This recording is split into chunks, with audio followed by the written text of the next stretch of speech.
Very excited. We have an awesome guest today, everybody. This gentleman's been on the podcast once before, so this is the second round. You were on the other podcast with me originally, Yes. but Yep. we posted that episode on this podcast almost a year and a half ago. It's been a while, and I knew that I would love to get you back on. So it's been about 2 years since you actually been on, but very excited to have you back on. We got Josh Mouzakis, right? Mouzakis. Mouzakis. Mouzakis, pretty close. Mouzakis. Oh, that was a pretty So good one. yeah. So we got a person from California, a guy from California that does have a last name that I can't pronounce. So we'll throw it out there. Just another person. But dude, Josh, I'm excited for you to be on the podcast again, dude. Welcome. Yeah, thanks for having me, Colton. Yep. Appreciate it. 100%. So have you done any podcasts since ours? No, this is the only one. Yeah, I'm still a little bit nervous about it. So if I do or say anything dumb, cut me just a little bit of slack if you don't mind. Oh, 100%. Yep. This is going to be close to episode 150. So cool benchmark for you, man. 150th episode.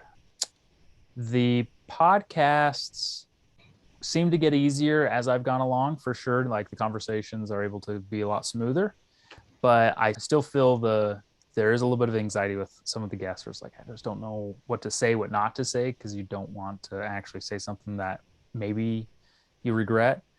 But this is a very fluid, very easygoing podcast. So, dude, you're good. We're going to jump in and start talking about a lot of stuff. I'm excited. So, having that said, let's dive in, kind of bring everybody up to speed. About 2 years ago, we had you on the podcast. One of the really cool things about that episode is we really dove into your lifestyle. We talked a lot about motoclimbing and how you've been part of that industry for quite a while.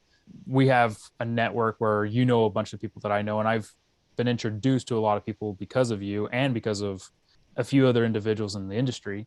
Not only do you do moto climbing, but you're also a skater. You're also a pump track extraordinaire, right? We can call you that, a pump track extraordinaire. You crush pump tracks. You actually you do very well on BMX. Mountain biking? Do you do a little bit of mountain biking as well? A little bit, yeah. Yep, a little bit. You're an engineer.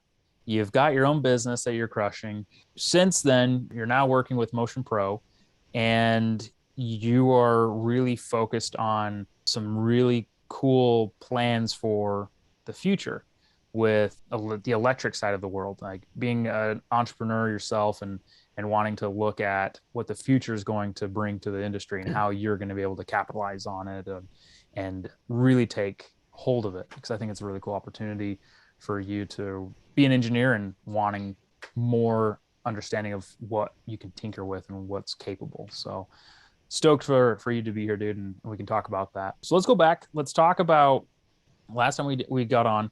You switched from, if I remember right, you were in the medical field, or you were doing these, were they weight beds or they were weight systems?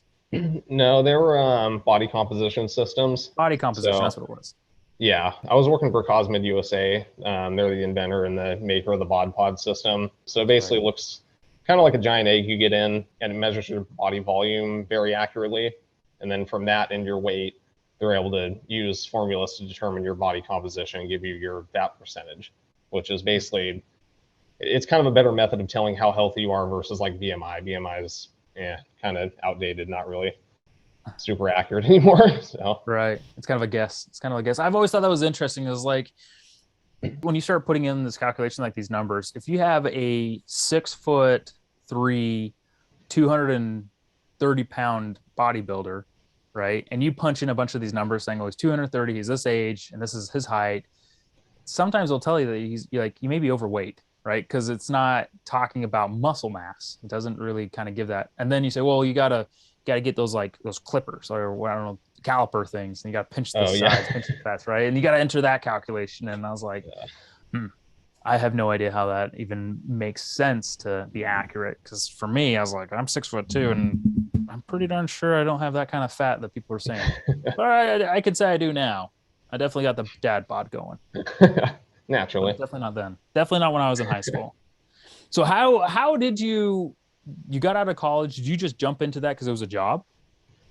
Yeah, basically. I mean, when you're graduating college, you haven't proven yourself in any way, right? So any employer that hires you, they're kind of taking a chance based on either meeting you or knowing what school you graduated from, that type of thing. So it was something I was like, oh, this could be kind of interesting. And they were relatively local to where I was living at the time. Jumped into there and did my interview and actually liked it a lot just because it was a smaller company. And I was kind of big on that. I never really wanted to go work for like a larger company just because with the smaller companies, you kind of have more access. You get your hands on more things. You're not really pigeonholed into one area and you can kind of expand and learn a little bit more, you know? I mean, just being able to walk right down the office and be able to talk to the main guy at the company, you know, is kind of nice rather than having kind of 3 gatekeepers to get to the CEO, you know, of whatever large company. So that was appealing to me also.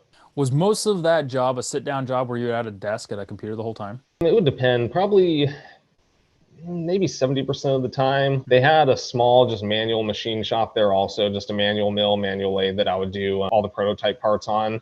There were issues in production. They did production in-house, so I would go out there and try to remedy that. Anything, if we were doing any testing, I was kind of doing that also. So very rarely was I just sitting at the computer just all day long straight through. You know, I might do some computer stuff for a little bit, then kind of jump on over to another project that was elsewhere in the building, whether it was in production, in the machine shop, whatever, maybe come back to it, which is good for me because if I start staring at a computer screen too long, I just get antsy, productivity goes down. So I kind of need a little bit of a break.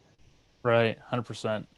And with being able to go back and forth and having a little bit more of that experience, is that kind of where you were able to step into 3DP and get your business going because you're like, hey, I got these skills that I'm developing here. You're able to transfer those over and start building your own business? Yeah, that job was a perfect segue, or kind of led me into it because prior to that, we ended up getting a 3D printer at that job just to do kind of some rapid prototyping stuff.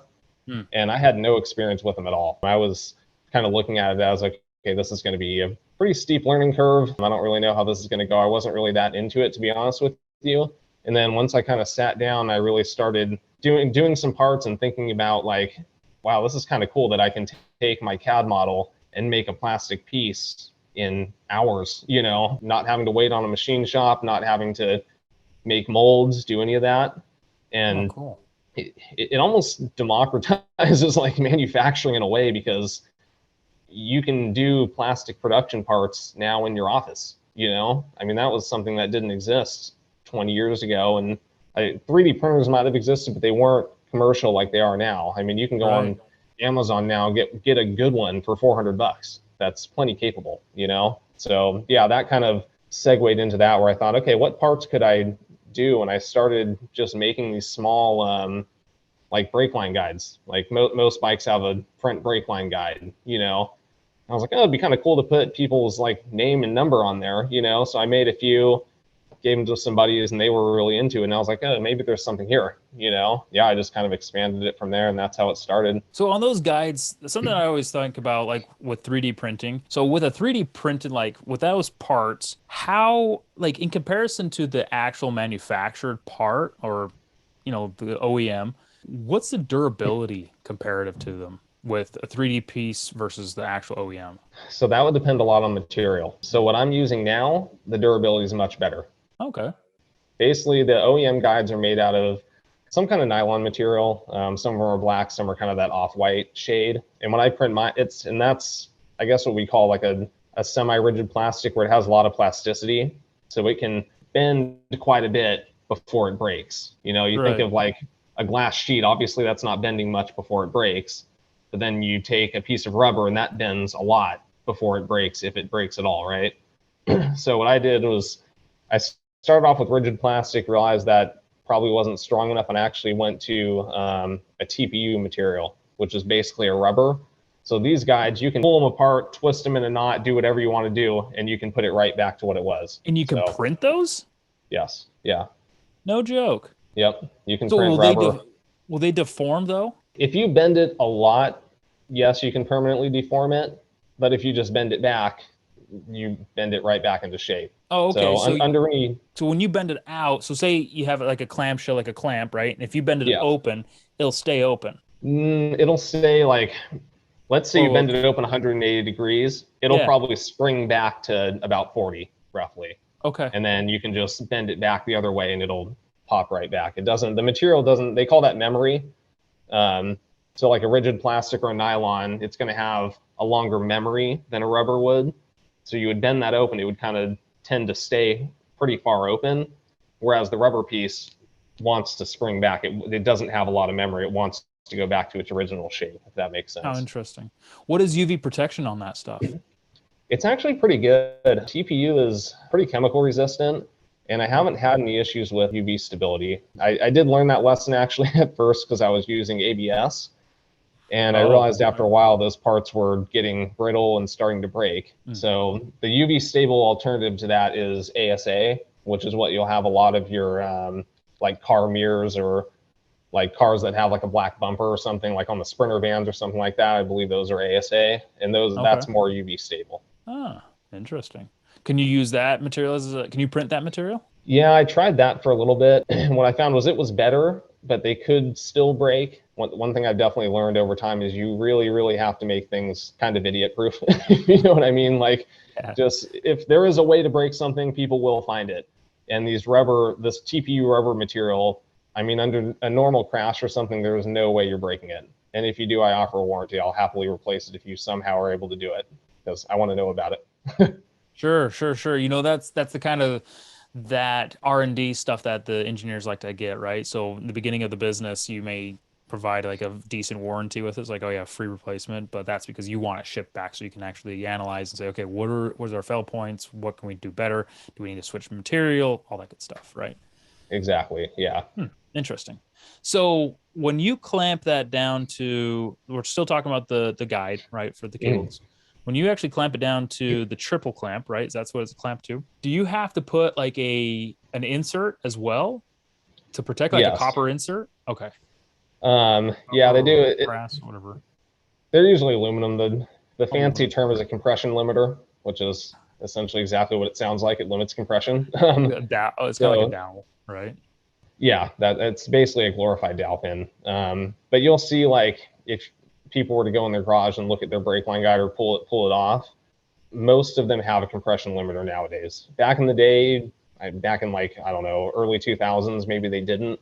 But even with nylon, eventually plastic tends to have what they call creep. So basically, if you were to tighten down on a piece of plastic, right, and torque that bolt to whatever torque and have a compression load on it, over time, that's going to relax. The plastic will actually kind of relax off of that, and you'll lose all of that tension.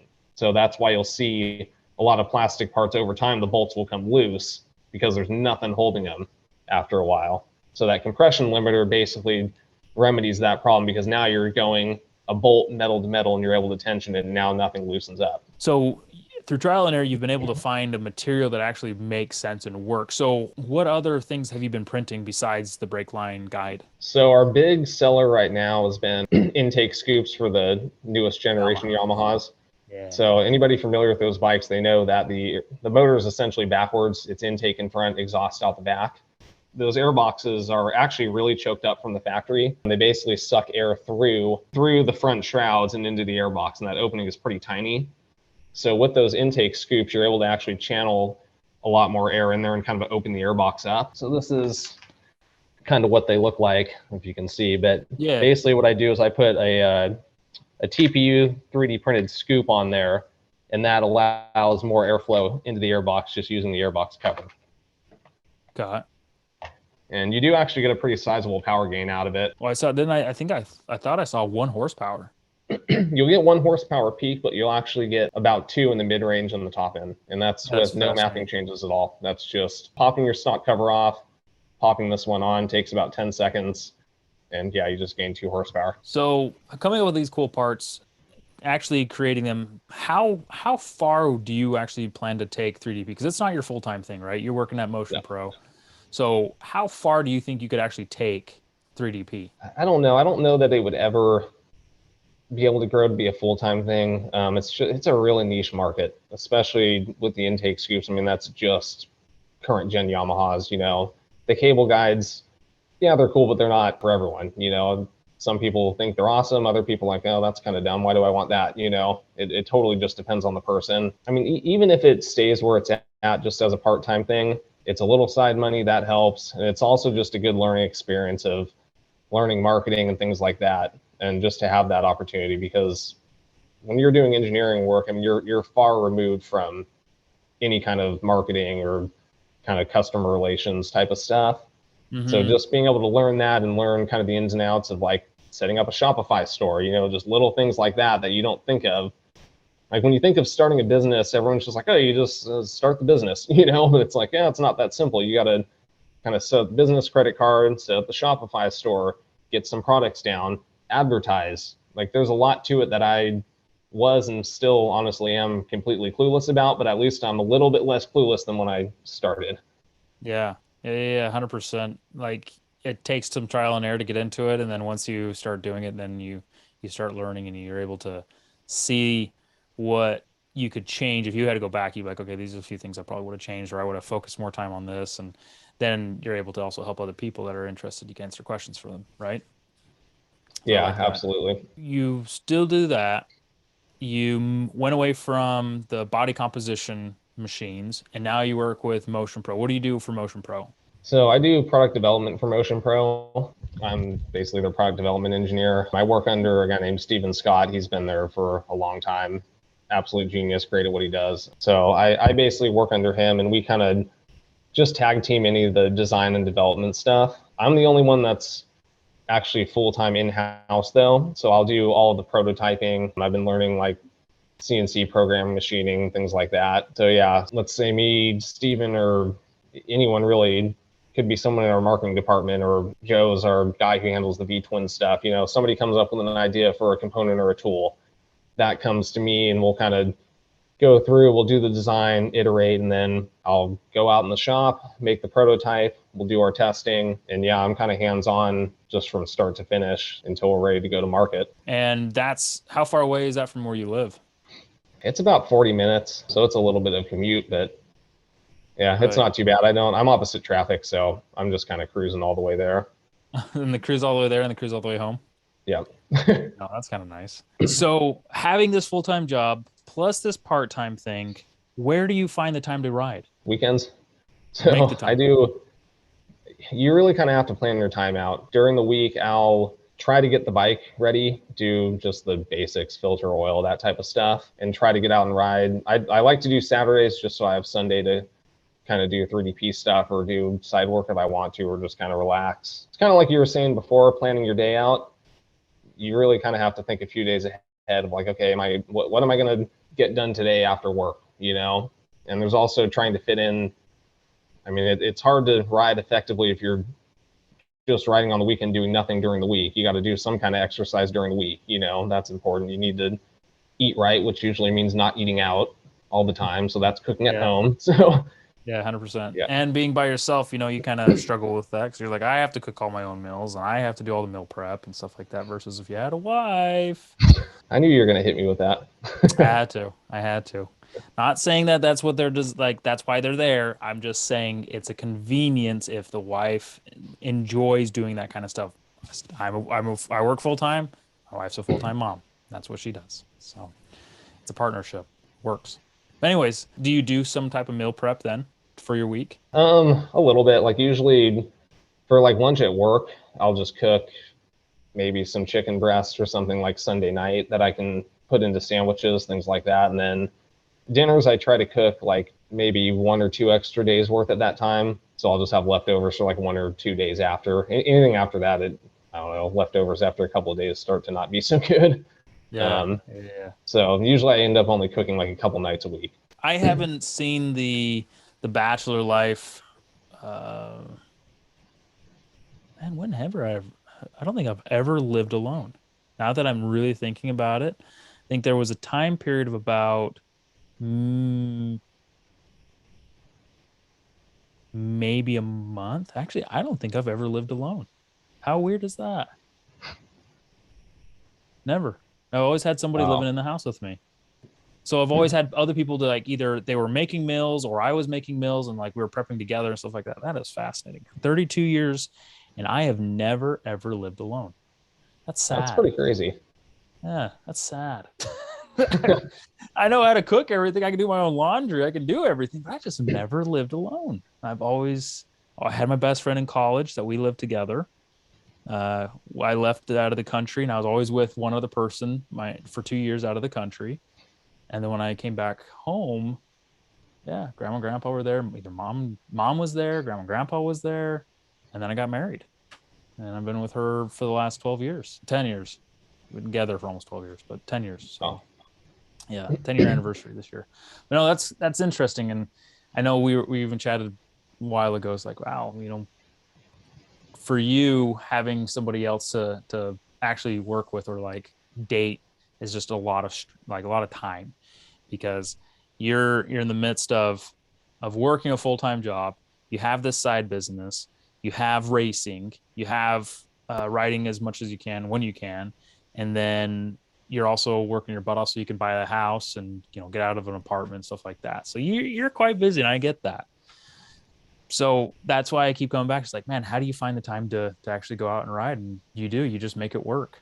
I mean, yeah, you got to prioritize sometimes, and I mean, Mm-hmm. yeah, there's only so many hours in the day. But I mean, I look back at my days though, and I'm like, there's things I could do more efficiently.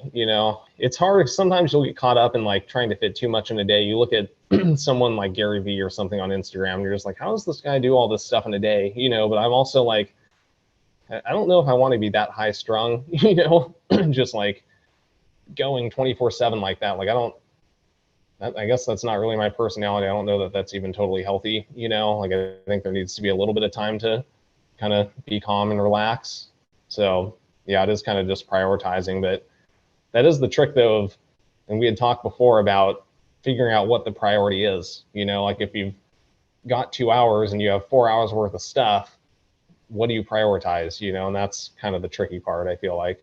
And even looking at people like that, you do wonder, like, when do they have time off? And it's a sad world that we live in, where we believe that they go 24 hours 7 days a week, like they never stop, and it's because of the content that's always being produced. And for Gary Vee, for the many years of his life, he was doing Wine Library TV, where that was the only social media that he was doing, right? Nobody knew anything else about Gary at the beginning. They just saw the Wine Library TV. Who knows what he was doing at that time?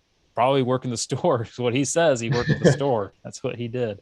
Yep. And today he runs this massive marketing company for a lot of big company, or a lot of, yeah, name brand companies, big brand companies. And it's interesting to see how people like that caliber are able to. I don't think it's something that comes overnight. I really do believe that it's a progression, where you start taking on a little bit more, and then if you find yourself laxing or having an issue, either you hire it out and get somebody else to take care of it for you and delegate, right?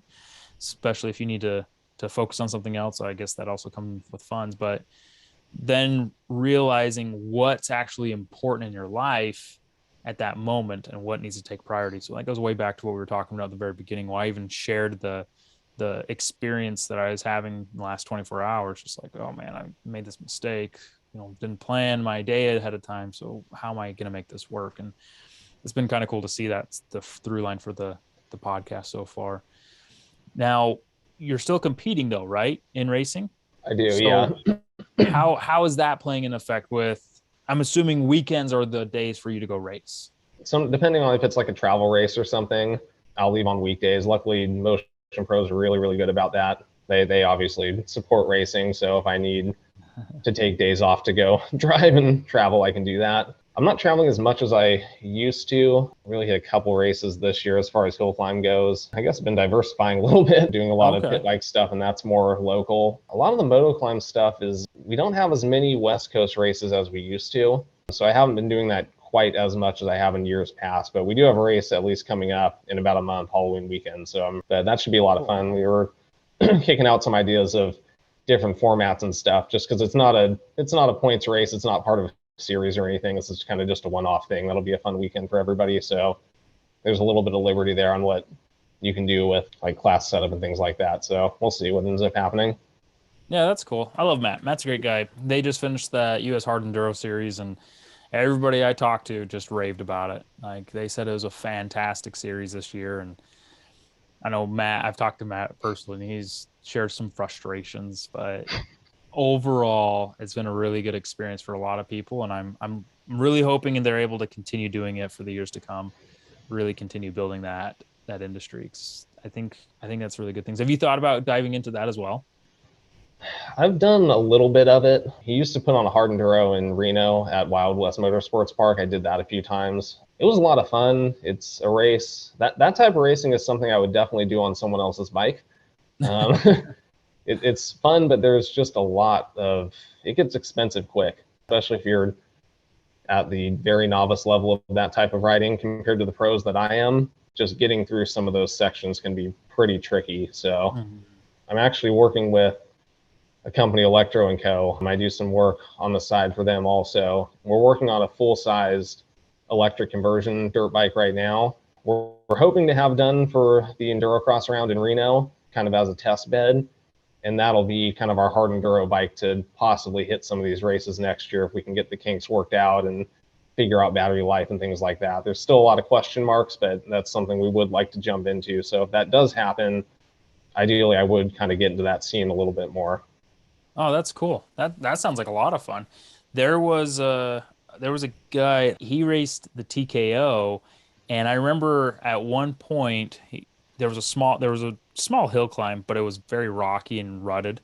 And at the very base, he had to swap batteries. They just swap batteries. And then you and I talked a little bit about this 'cause I thought it was really fascinating because the way that the bike was set up, and he kind of complained about it a little bit, is he noticed that with these electric bikes, you don't have to have a clutch necessarily because it's just you don't have to have the motor running. So right, you pull the clutch in, but to keep the motor running, you don't need that. So you can just open throttle, close throttle, just keep doing that as you slowly make your way up the mountain. And a lot of people are going to be struggling learning that technique. But if you also don't have a bike that's completely set up properly, that you could actually find some hiccups with that. And even after our conversation, I was thinking more and more about it. And I was like, I really wonder though, because this is becoming more and more popular, these bikes. So I dived into a guy that does trials, and he's like, well, let's test one of these electric bikes. And they had a clutch on it. And he was able to wind up the motor enough to jump it. And I think he said he even tried it without the clutch and it worked really well. But he was so used to the clutch that that's how he was able to do it. So I think I'm very fascinated to find out here in the future if putting a clutch on it is going to ever be necessary, or if we're going to be able to just eliminate that completely. Because I know a lot of bikes are coming out not having it, but then there's other manufacturers that are like, hey, we need to put these in this. So I'm very curious, just the technique that's going to end up coming out of it. Yeah, that's definitely a kind of a hot area of debate, especially with guys that haven't ridden electric bikes before. I've ridden them a fair bit, so I kind of have a lot of experience on them. I don't really feel that it's necessary, but I've also never really done, I guess, an enduro situation where you would kind of use the clutch to like double blip or something like that to kind of hop up things. So this will be kind of a learning experiment. But to me, at least for like normal motocross racing or something, I don't see a need for it. The clutch honestly is more of a hindrance than anything. Like you don't need, they have so much torque and you're always in the right gear because there are no gears, you know? Sure. So you don't really need that clutch to control the torque curve. So I think it's something like it's hard for people. It's not very intuitive, I guess, to somebody that hasn't really ridden one of those bikes. But I think Absolutely. once you hop on an Alta or someone rides when the Starks finally get here, you know, when they ride one of those or something, they'll probably, the light bulb might click where they're like, oh, maybe this isn't so necessary, you know, because at the end of the day, you're losing efficiency and you're adding cost. That's basically what a clutch does. You know, it's more moving parts. It costs more to manufacture. That's more assembly time, and you're losing efficiency because at the end of the day, you're still losing some of that power to heat. You know, it's not one to one. There's always going to be some element of slip, or now you have more bearings. So Sure. now there's more loss in there. You know, every little bit, it might not be much, but every little bit adds up. You know, that's why even the most efficient cars are only getting 15 to 20% efficiency out of gasoline nowadays. You know, I mean, it's kind of crazy to think about that of all the molecular energy stored in that molecule of gas, only maybe 15 to 20% of that is actually going to turning your wheels. just because of all the losses and all that adds up. It's not just one thing. It's the crank bearings, it's the cam bearings, it's the differential, it's the transmission, it's the torque converter. All those things add up to where all your efficiency is kind of gone. You can just take your efficiency hat off, Right. Interesting. Yeah, I know there was always these losses, but I just never really calculated how much it really was. So that's fascinating to hear. To the wheel, you get 20% of what the motor actually puts out. Because my little motor and my little Nissan Versa, I know it's strong. I know it's Well, strong. that would be, don't quote me. I think it's like 15 to 20% would be like a really efficient gas engine, but that would be, I mean, calculated energy within a gas molecule going to your wheels. So that's Right. that's thermal losses, that's friction losses, that's everything. That's kind of worst case scenario. Right. Oh, that's interesting. So it is. Let's kind of look at it. I want to open that up just slightly more in on those bikes that you're helping with a conversion. You said a conversion, right? Yes. So are you guys using, or is that company using like building their own electric motors and then using like a Yamaha frame or Honda frame, or like what do you mean by conversion? So the enduro bike, yeah, it will be Yamaha frame. What we're doing now is really just focusing on pit bikes. So they do a lot of stuff even in the razor market, just Oh, those really? small little razor bikes that you can get at Walmart or whatever, Oh, those making razors. Okay, hop-up kits for those. I was thinking Polaris Razor. I was like, oh, that's interesting. No. I'm talking the really lame ones. But just doing Okay. hop-up kits for that, and then kind of their high-end stuff is the conversion kits. So the main bike is taking a KTM 65 chassis, Mm. basically tearing the motor out and everything. And they make a kit with the electric motor, the battery in the battery box, the controller, basically everything you need to convert that to an electric bike and basically make it the fastest pit bike that you've ever ridden. Can you do that at home? So could I buy that kit and buy a KTM 65 and do it at home, or would I have to send the bike off to somewhere to get done? No, this is all at home. This is, you buy the kit off their website and yeah, you're good to go. I'm gonna have to look into that because I got a 6-year-old, right? She's tall. She's really tall.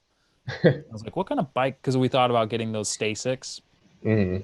and I was like, she's way too big for a Stasic now. She's way too big. So yeah, that'd be an interesting thing to look at. Maybe go into like a little 65 or something like that with electric, because then you can manipulate it, right? You can control different. Do they have different controls on it where you can do like different power delivery, or is it just slap it in and it's a monster? No, you do have control over that. I don't know exactly how much control the customer version has. Like obviously when we're racing, we have infinite control over everything. I love But as far as electricity. what's available to the consumer, because at some point you give people so many options and it can become overwhelming or even dangerous. So I know there's limitations on that, but yeah, that is just with electric in general, that is a big selling point where it's like, yeah, you can have a really slow, calm beginner bike that's easy to ride. And then when dad hops on, oh, let's crank this thing up, and have some Yeah, fun. yeah. So yeah, for like your daughter, like a 6-year old, their ETMs would be, those are just a complete bike done, ready to go. They come in a crate. That would be a good option for her. They're about the size of like 110 roughly, but they can go a lot faster if you want them to.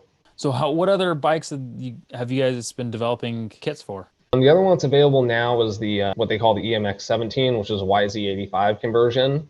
Yeah, and that one's a lot of fun. So I don't really ride that bike only because when you go do a pit bike race or something, there's not usually a class for it. It would be like racing almost like a CRF 150R.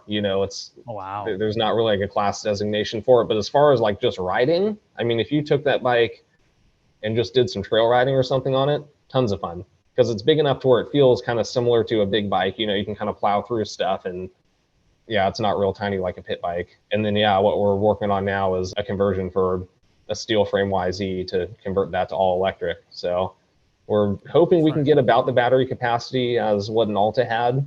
That's kind of our goal. So if we're able to do that, I mean, I think that would be a pretty impressive machine. Yeah, that'd be very fascinating to see because I know you really liked when you were actually able to ride those Alta bikes and you really liked them. Loved it. Yeah, that was a great bike.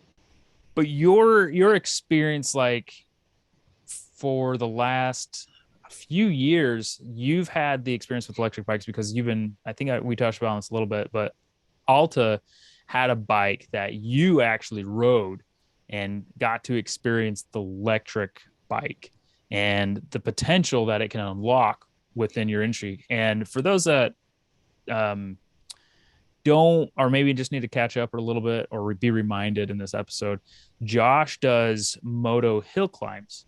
And so these typically are going to be bikes that are fairly customized. Like you go buy it off the showroom floor, you could ride it up certain mountains, certain hills, but typically there's a lot more work that you need done. Extended swing arms or bigger motors. Like there's a variety of classes, of course, that you compete in, but the need or the necessity to have horsepower seems to be horsepower and speed. So right, RPM to go up a mountain is like very necessary to actually make an impact in some of your timings to get up the mountain quickly.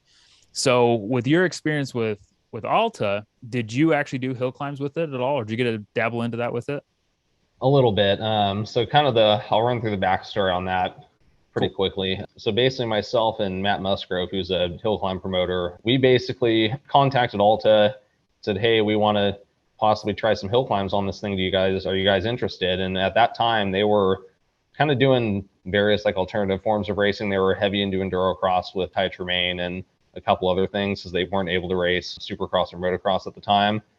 So they were all for it. They actually gave us a bike for one of their demo bikes for 2 weeks. So in 2 weeks, we had to take that bike, measure the swing arm, design some swing arm extensions, have those made, get them bolted on the bike, go testing, and then go race. So it was like a little bit of a fire drill for 2 weeks, but we made it happen. Yeah. So what we ended up doing was I raced the bike in what we call the enduro climb, which is basically, think like a cross between hill climb and enduro cross, but stock length, no swing arm extensions on it. Okay. So we kind of had a start with like a drop down. There were some tires, some logs, those types of things before the hill. And then you had the rest of the hill climb race up the hill to the top, just 2 guys at a time, basically just a head-to-head race. So I raced it in there. And kind of what I found was the weight of the bike was a little bit hindering in like the enduro cross sections, but really not too bad. The biggest benefit for me, not having to deal with the clutch, honestly. I mean, for like the top guys, having the clutch in enduro cross is like it's a huge benefit. They know how to use it. For guys who are racing at my level in that type of racing, it's more of a hindrance than anything. Sure. So not having to have the possibility of stalling was great. But then the big thing was when I actually got to the hill, it's almost hard to explain because the bike wasn't outright making more power than a 450, but it was getting more power to the ground is what it felt like. We kind of had a relatively dry, slippery hill. And basically I was able to just hold that thing completely pinned all the way up the hill, not have to worry about a clutch, not have to worry about gears, and just let it take off. And I was actually able to catch and pass someone midway up the hill just using just using the power of the bike. And it's really hard to compare horsepower electric to gas. That's kind of a bad unit of measure to use. But yeah, that's kind of the best way I can describe it, is it was getting, I guess, more usable power to the ground and hooking up rather than spinning. And it was really controllable, basically, is what I found. Interesting. More controllable power. It kind of reminds me, when you're saying that no clutch, it reminds me of like the Recluse clutches. And you and I kind of talked a little bit about that, where Recluse has come out with a system where a lot of hard enduro guys, I don't know about enduro cross, but I know a lot of hard enduro guys use it. And very similar, where it helps a ton with the stalling of the bike, where they don't have that problem. So it totally makes sense to hear that with an electric bike, of course, you don't have that problem. You just literally have a twist of the throttle and you have instant power. So let's go back to that day and see if you remember, how many climbs though could you get out of one charge of battery? It's hard to say because we weren't doing that many climbs back to back, so we weren't really pushing the battery. And I also don't know, with that being a demo bike, that could have been an old battery. That was one of the bikes that they let just the regular Joe kind of thrash on at a demo event, so I don't know how well that bike or battery was cared for. It's hard to give a good estimate on that. And obviously it's going to depend on the length of the hill, whether it's kind of a hard pack or a deep, loamy or sandy hill. That's going to play into that. And really, it's all energy expenditure. If you're doing more vertical footage, you're going to use more energy. If you're slogging through deeper dirt, you're going to use more energy. It all adds up. So it's hard to give an estimate of that. I really don't know. I think it's interesting for some of us to look at. Just okay, because we're always wanting to see how long will a electric bike last on the road, or how many miles can I actually go on a single charge. And I told the story about the guy at TKO that he had, like, he was coming to the bottom of a hill, and I saw them at the bottom of the hill. They had it planned out through one of the big races on Saturday to swap out batteries. So they did exactly that. Right when we got to the bottom of the hill, swapped out the battery, and then took off and went up the hill. And I'm assuming that's what he used for the rest of the day or rest of the time. And they probably just charged the batteries. So it's kind of fascinating to see what calculations we can find depending on the conditions and what's Yeah, going I on. think the tricky thing is going to be, I think what everyone's really worried about with these bikes is repeating the mistake with four strokes, where they gave them way too big of an advantage. Obviously, in four and two stroke, it was a displacement advantage, but we've all kind of seen what happened to the sport with that, where, I mean, no one's really running a two stroke at the professional level anymore unless you're not really trying to win. You're more just doing it to kind of gain attention or have fun, you know? And I think people are worried about kind of repeating that mistake where they just let these super powerful electric bikes come in and just decimate everybody, and then all of a sudden everyone has to race them, you know? And I guess the easiest way I think to kind of regulate that is going to have to be battery size, because at the end of the day, like we said, everything's an energy balance, right? There's only a finite amount of energy in that battery. So let's say you need to do a 30-minute race and you've got 5 kilowatt hours of battery. You can only burn a certain amount of energy per second throughout that race, right? And obviously that's going to vary as you're on and off the throttle, but on average, you can only use a certain amount of energy through that race, or your battery's going to run out before the end, right? So that, to me, I think is kind of how people need to look at it. They need to look at it as less of like a peak power output and more as an energy storage problem. Right. If that makes sense. Does to me. Okay. Hopefully I explained that reasonably well. That's my understanding, at least. Yeah, for sure. That makes sense, because it's like with batteries, because our concern, right, across the industry is like how much storage of like electric power can we have in these batteries, to depending on how long we can last up on the mountain or out on the water or out on the dirt. And that, I mean, we see that we can compare this to power tools. So the new power tools that we're getting, the new hand drills and stuff, they were starting out at 10 volts, right? And this was the way they were deciding them, was 10 volt. Then we started to see 18 volt. Then we started seeing 20 volts. Now you're starting to see the amp power, and you're starting to see a 20 volt that has 6 amps. You're starting to see 20 volt that has 10 amps. Like, you're just starting to see this massive amount of capacity with batteries, but there's also a lot of juice that comes out of it. And I mean, you're an engineer, right? You're an engineer at Mind. So you understand and can explain the difference between voltage and amperage, and how they correlate to actually using, what actually do you actually use, what piece of the puzzle are you using, because people don't necessarily understand that.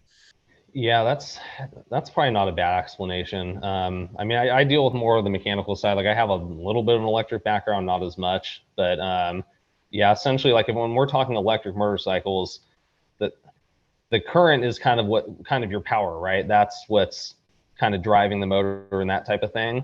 So Okay. you have that balance between voltage and current, where if you're running a higher voltage, maybe you need less current, or if you're running lower voltage, you might need to push more current through it to get the power. Right. So So amperage yeah, is, another option is you can always monitor how much amperage they're pushing into that motor also. There's ways you can do that. So you could also, I don't know, stick some kind of sensor on every bike with the wires going to the motor and say, okay, you're not allowed to pull more than X amount of amperage in this race, and if you do, you're DQ'd, you know, and put like a head limit where it's, I don't know, whatever they want to set it to, and that's going to limit your power also.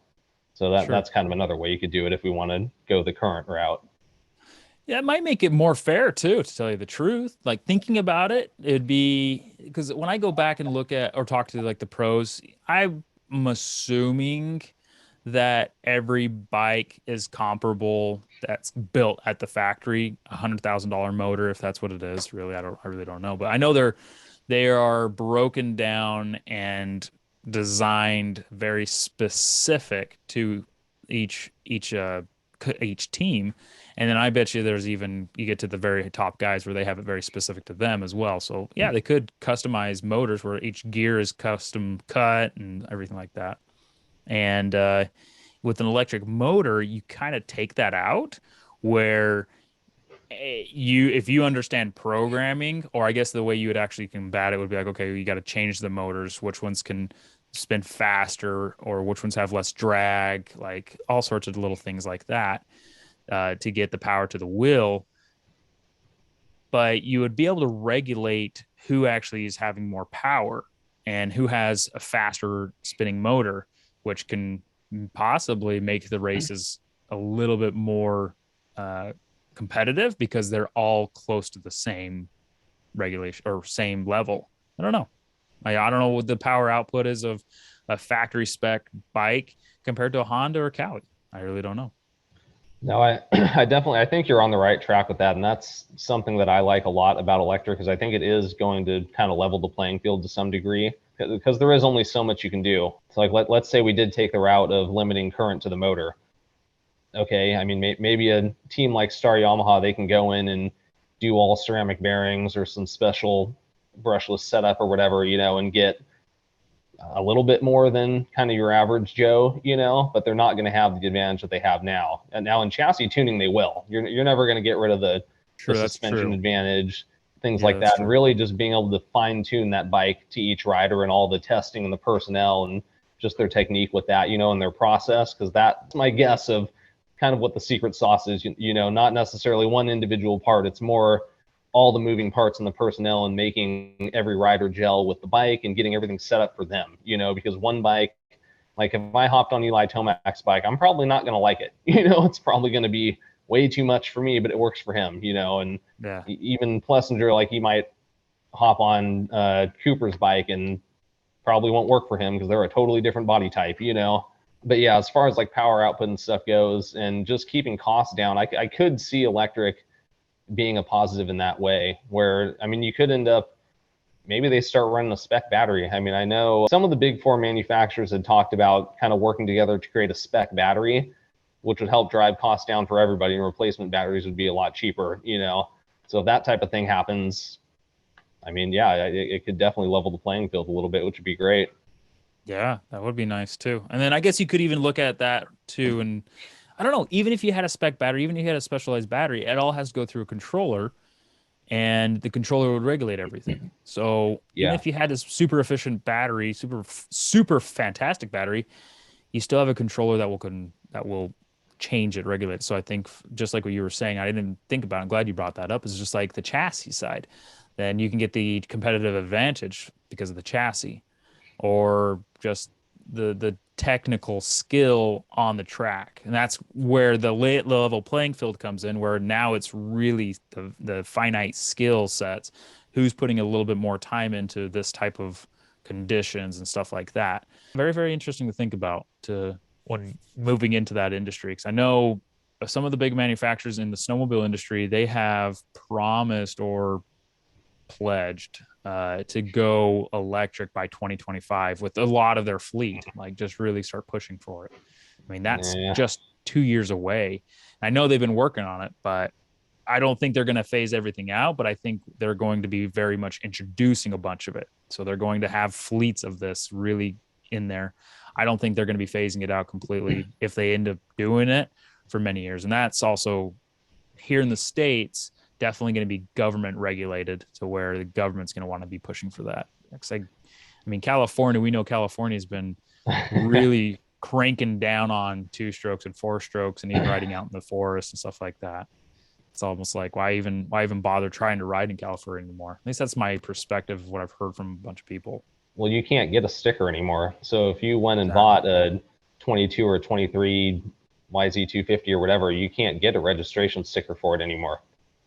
So yeah, I don't even know how that's going to work with the electric bikes. Honestly, I don't think they even know. There were some guys getting away with it. They got a sticker for last year and maybe this year, but once DMV catches up, it's gonna be a little bit of a problem. So I don't know. I mean, I don't know. Interesting. I don't like that direction, because I think when you try to force change on people, they tend to push back, you know? Sure. And I don't think the electric, to me, doesn't need to be, we're forcing you to do this or that. When it's ready for prime time, you'll choose it because it's better than your gas bike. You know, and that was kind of Alta's whole deal, and how I like their marketing was they said, look, we're not pushing this as the best electric dirt bike. We're pushing this as the best dirt bike. You know, kind of similar to what Stark's doing. They're saying, look, try this back to back with your gas one. If you're faster on the gas one, we'll be shocked, you know, because at the end of the day, what are racers are going to choose? They're going to pick what they're faster on, you know? So I think that's kind of how it needs to go. Like there's a saying where when you have a whole new technology, it can't be as good as what it's replacing. It needs to be significantly better.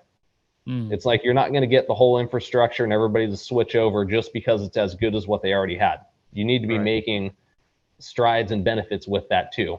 I mean, the changeover to electric from gas, like it's going to be painful. You know, it's not going to go smoothly. There's going to be a lot of pushback and there's going to be challenges. Nothing's going to be perfect right out of the box, and it's going to present new challenges that we haven't even thought of, you know? So in order to make that worth it, there needs to be some benefit to the guys that are kind of starting to do it early, you know, and working the kinks out, if that makes sense. Yeah, 100%. I think it makes a lot of sense.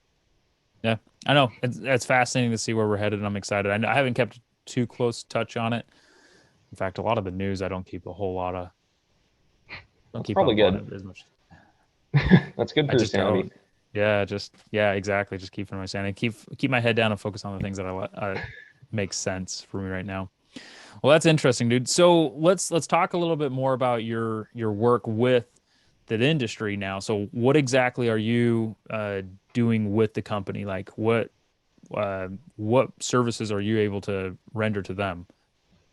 So I kind of do a little on the riding side and a little on the engineering side.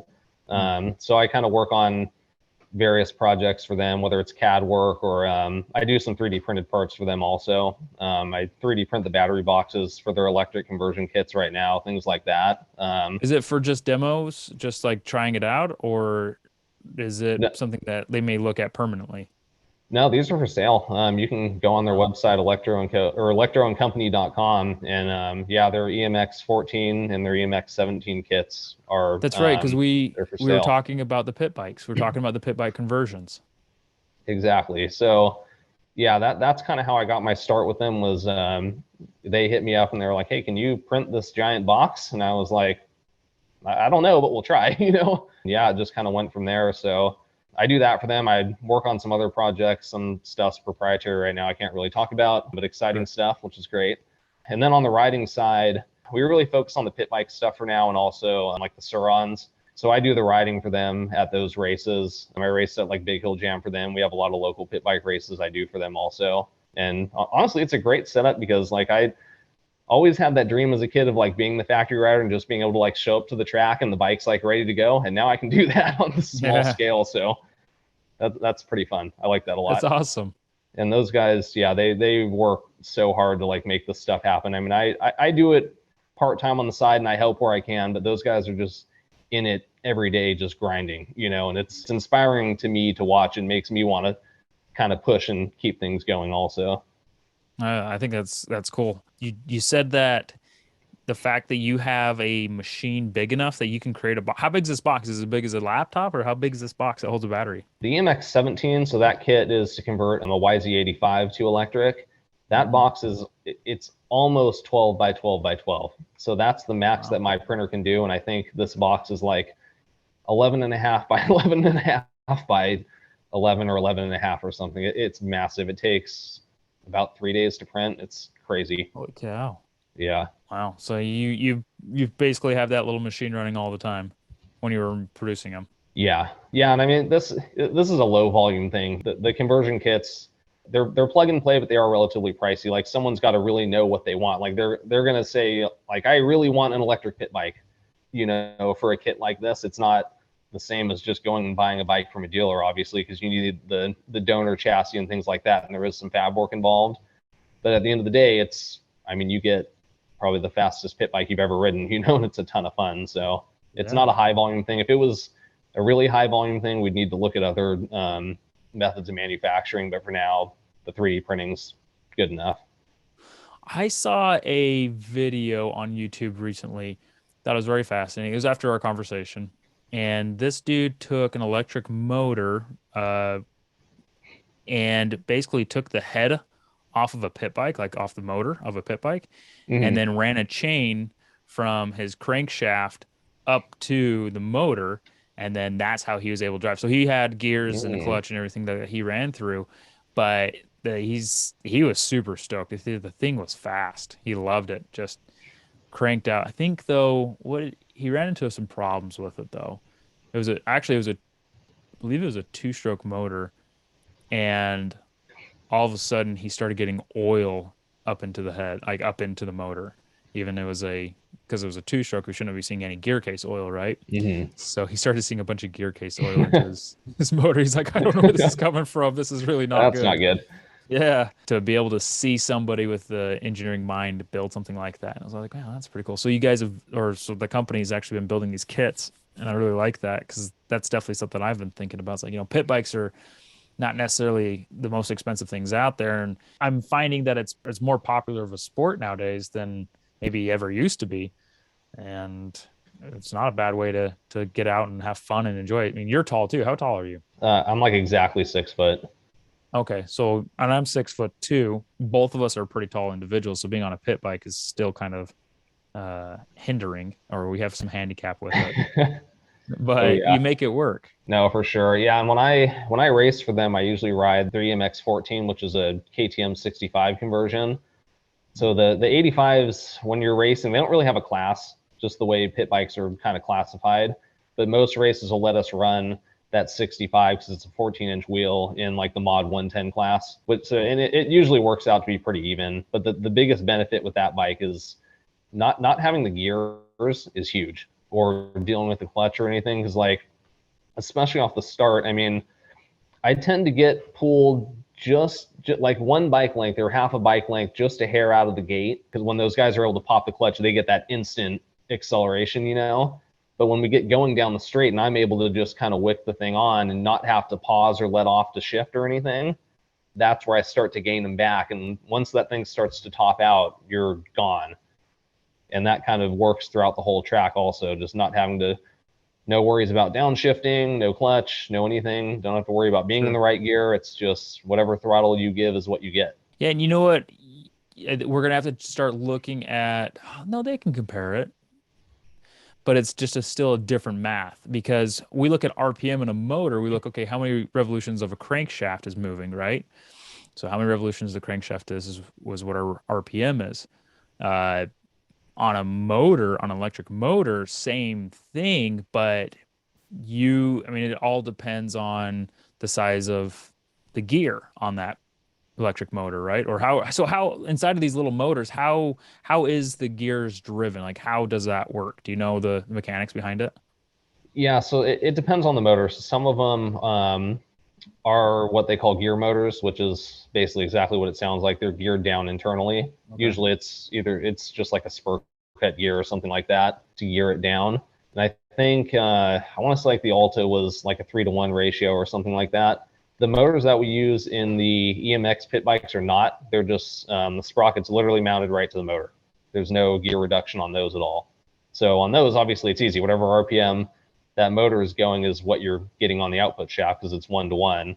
If you have some kind of reduction, I mean, then you just do the math, whether it's 3-to-1 or whatever, and then you just know it's your actual output is a third of what that motor is spinning. So the math's not too hard on those. It's not like when you have a gas motor and you've got to go from the crank to the primary to the clutch hub through whatever gear you're in, and now you're at the output shaft. So Yeah.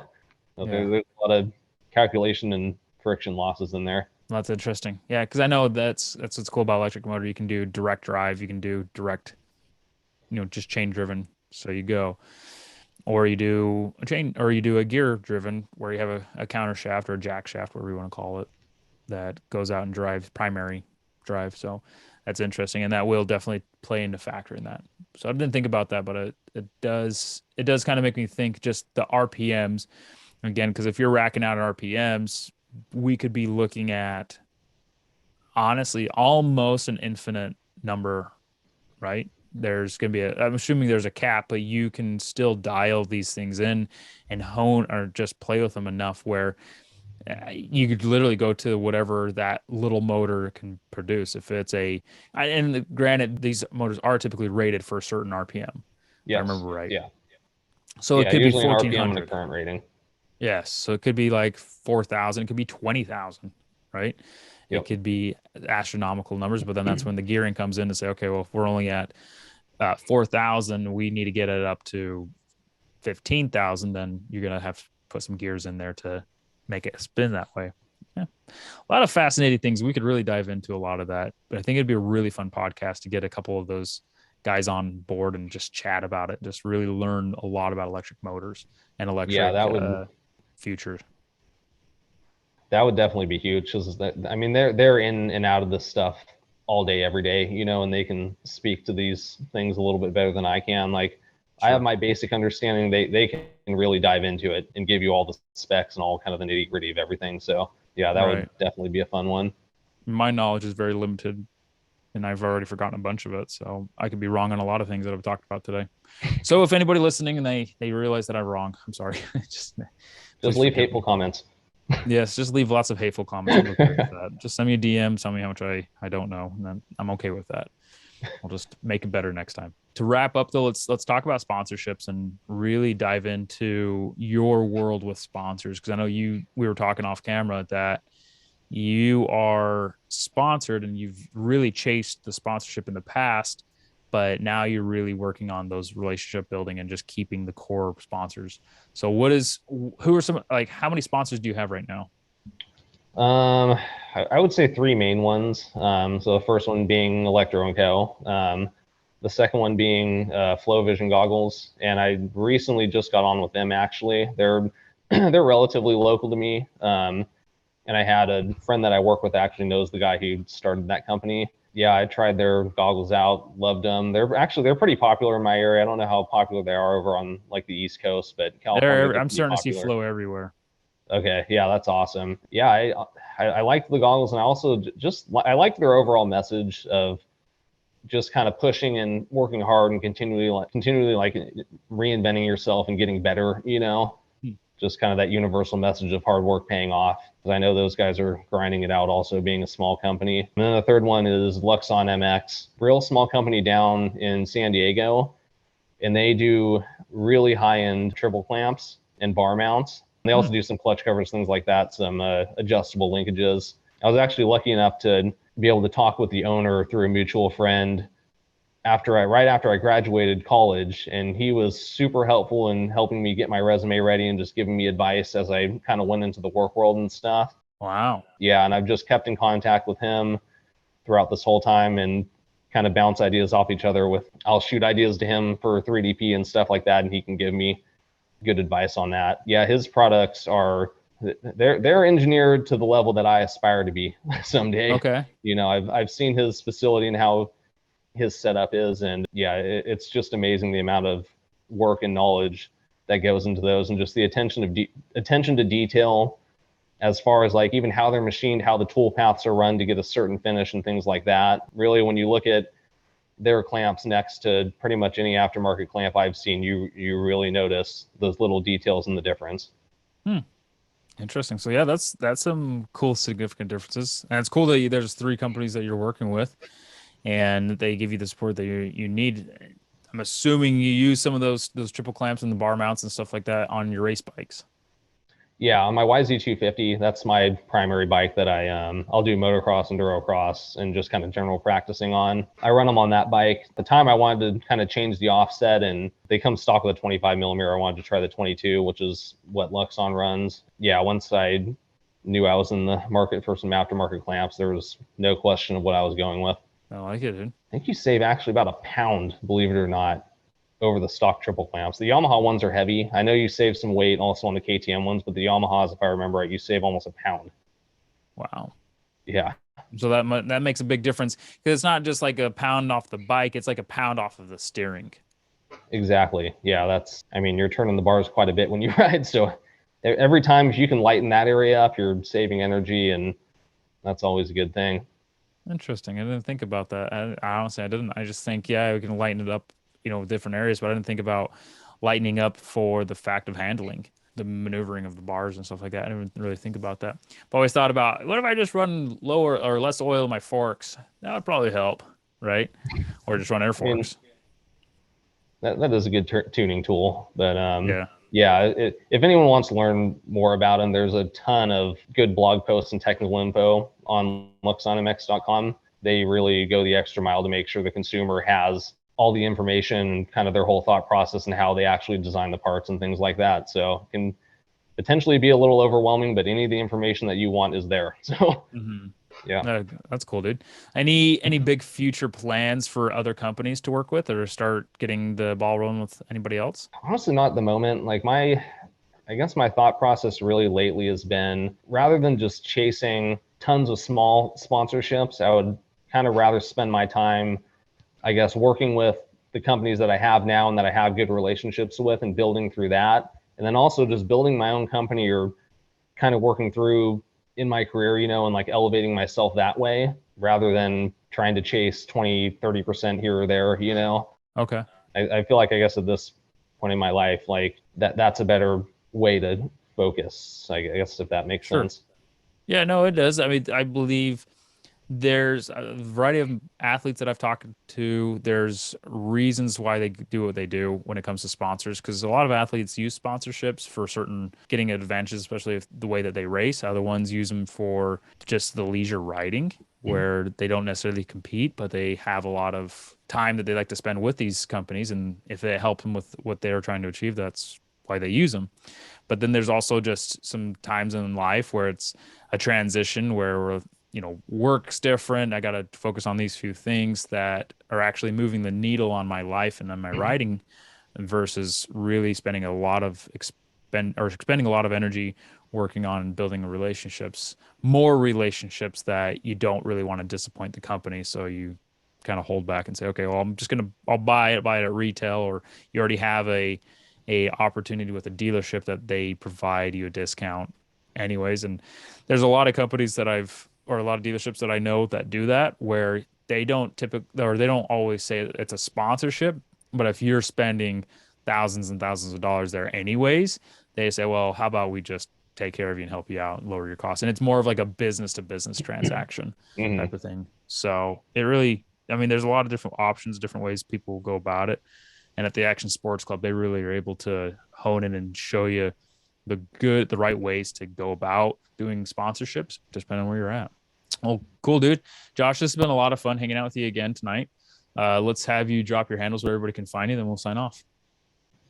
Yeah, so I'm on Instagram. I'm at 485 Josh. Same with YouTube, and then my company Instagram is at 3DP Moto. So I try to kind of post some project stuff or some product stuff there also. Nice. I like that. It's cool to see what you're working, what you're building, and there's a lot of fun things that are coming about. And hopefully, we'll see a little bit more fun things come up in the future with designing, right, with 3DP. So I'm excited for it. It's gonna be fun. All right, dude. Appreciate your time, and we'll catch you later. For sure, you too. Thank you for having me.